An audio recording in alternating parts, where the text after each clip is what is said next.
Hello everyone, I am Boater, and last week I released a review of the BLU R1 HD smartphone and how well it can be used for Pokémon GO. It's a device that I got specifically for playing the game, and now that I've had it for about a week and a half, I kind of wanted to go over my experience with it, what's working well, what isn't, and how it compares to flagship phones. So first off, this is I'm getting the spinning Pokeball, so I'm gonna swing that off to the side. This is my secondary device. So that means that it does not have a direct data connection. So what I'm doing is that I'm enabling the mobile hotspot on my Windows phone over here, and then connecting to this through the Wi-Fi, and it's working spectacularly. I'm having no issues with that. The only time I did, it was on the broadcasting device. I had to restart that, and it was fine. Do not trespass while playing Pokemon Go. So I'm filming this after after a patch came out on Sunday, August 31st. Ooh, Eevee. I'm filming this after a patch came out on Sunday, August 31st, which has changed a lot in the game, so it is going to kind of affect how I'm talking about this. Oh, that's a pretty decent... Okay. So, anyway, about the phone. First off, like I said before, it is a solidly built device. I really like the feel of it. It's attractive looking. For $60, I'm very surprised at the build quality of the device. I'm also surprised at the quality of the GPS. The GPS is the first of three sensors that I'm going to talk about right now. And I missed.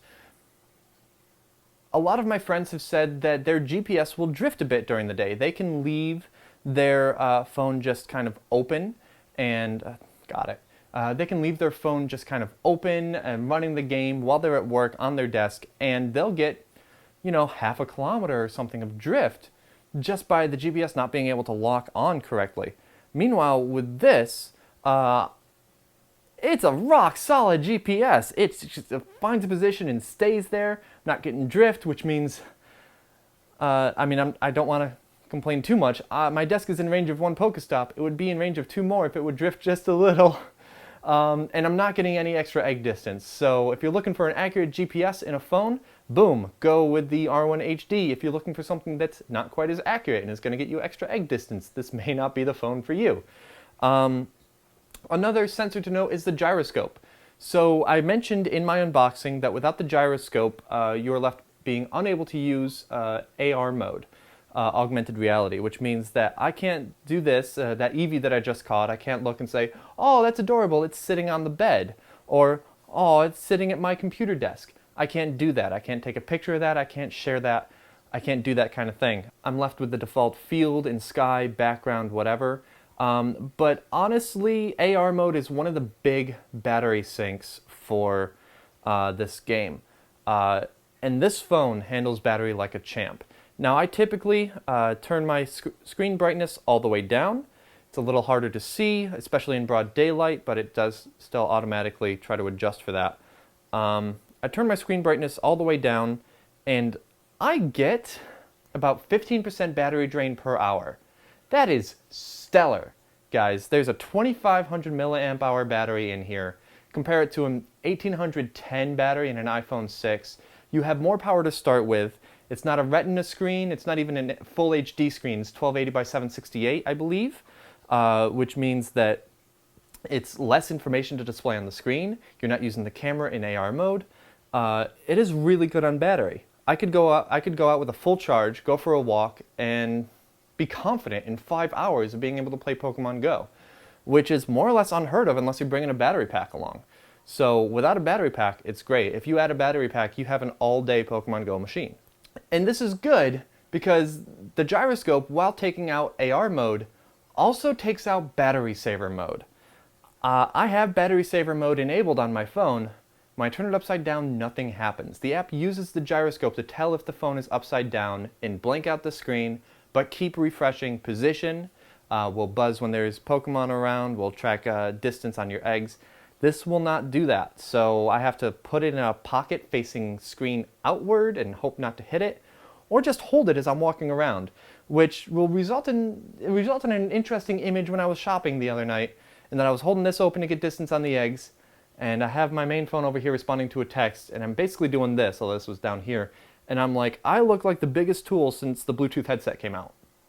So it is something to note when you're walking around. You keep it open or keep it in a pocket with the screen facing outward. You do the awkward hand thing to try to pull it out. So that's that. The phone knows it's upside down. There's an accelerometer inside the R1 HD. It can do screen rotation and other apps. Pokemon Go needs the gyroscope, and I hope that they patch that in the future to take advantage of the accelerometer, or even just a toggle on screen. Hit a button, it'll go into the mode no matter how you face it, and it won't come out until you press a volume rocker or something. I think would be a really handy feature. So that's the gyroscope, no AR mode, no battery saver mode. And the third sensor that I wanted to talk about is the compass. It doesn't have one. Now, in a flagship phone, you can tap the compass up here. Doing it on this phone just realigns it to north. Doing it on a flagship phone will actually make it so that it is tracking which way the phone is facing, and it can move the map around with you. Then you can go into the tracker down here, tap a Pokemon. Right, okay, so that was disabled in this latest patch. For that matter, so was battery saver mode for everyone on iOS. So between that and this being disabled for everybody, you're not as bad off at the moment as you otherwise might be. So anyway, tangent, yes, battery saver mode disabled in iOS in the current patch, and because I guess it was glitchy. And then nearby an actual tracking taken out because, I don't know, Niantic, talk to us please, we love your game, you're just Anyway, so when that was working, and hopefully will be working again on a flagship, you could tap it and then kind of do this, wait for it to buzz and say, oh, it's that way. In fact, I even did that in the music video that I did that I'm going to link to at the end of the video. But you can't do that on this phone, so when that gets put back into the game, that is something you will not be able to do as well. So yes, good solid phone. I like the build of it. I would not be ashamed if this was my primary device. It's very attractive. I like it personally over the look of some flagships. It's solidly built. It does not have the gyroscope for augmented reality or battery saver mode. Hopefully battery saver mode gets patched to use the accelerometer. It doesn't have a compass for tracking, although tracking, right? And it does not, the GPS is so accurate that you are not getting extra distance out of GPS drift. So that's that. That's the BLU R1 HD for use in Pokemon Go. Hopefully that answered your questions when it comes to using this phone. I highly recommend it. Again, in the US, $60 on Amazon with the Amazon Prime lock screen offer. Again, if I lock it, then I go to unlock it, I'm getting something for gold standard way, whatever, I don't care, I'm back into Pokemon Go. So I definitely recommend it. Outside of the US, I don't know what offers are available for you in your country, I'm sorry. Best is to do the research yourself because I'm not knowledgeable about that. So if you enjoyed the video, thank you very much for watching. Be sure to give it a thumbs up and let me know. You can comment down below. If you have any questions, I will do my best to answer them, but you're probably best researching it on your own as far as availability of one thing or another. If you have a question directly pertaining to the phone and the app Pokemon Go, I will do my best to answer it for you. You can see the previous unboxing video right up here, and you can see the Pokemon Go music video that I made just down here. Watch those. Be sure to like those as well. If you like any videos that you see, the first unboxing, this follow-up, the Pokemon Go music video, please be sure to share it with friends so that they can see it as well. You can follow me on Facebook, Twitter, and Instagram.com/BoaterBug, and support me on Patreon.com/BoaterBug. You can watch me live every Thursday at Twitch.tv/BoaterBug. Thank you guys very much for watching. Have a good one, and I'll see you next time.